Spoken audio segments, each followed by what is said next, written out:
తెలంగాణ ప్రభుత్వం కీలక నిర్ణయం తీసుకుంటూ హైదరాబాద్ మెట్రో రైల్ ప్రాజెక్టును ప్రభుత్వ ఆధీనంలోకి తీసుకునే దిశగా పెద్దడుగు వేసింది.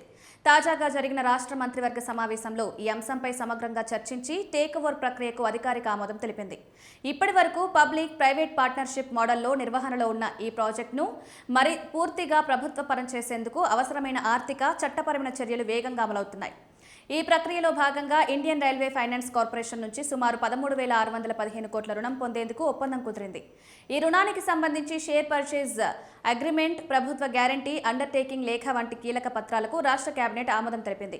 మొత్తం టేక్ ఓవర్ వ్యయం సుమారు 15,000 కోట్లుగా అంచనా వేయబడగా ఇందులో 13,000 కోట్ల రుణం, 2,000 కోట్ల ఈక్విటీ భాగస్వామ్యం ఉన్నాయి. ప్రస్తుతం హైదరాబాద్ మెట్రో నిర్వహణను L&T metro rail Hyderabad limited చేపడుతుండగా ఈ నెల 30 నాటికి ప్రాజెక్టును ప్రభుత్వం స్వాధీనం చేసుకునే అవకాశం స్పష్టమైంది. ఈ నేపథ్యంలో సేవల్లో ఎలాంటి అంతరాయం లేకుండా ఉండేందుకు L&T సంస్థకు చెందిన ఉద్యోగులను తాత్కాలికంగా కొనసాగించాలని ప్రభుత్వం నిర్ణయించింది. ఈ రుణాన్ని తెలంగాణ ప్రభుత్వం 20 సంవత్సరాల కాలంలో తిరిగి చెల్లించాల్సి ఉంటుంది. రుణానికి ప్రభుత్వం పూచీకత్తు ఇవ్వనుండడం విశేషం.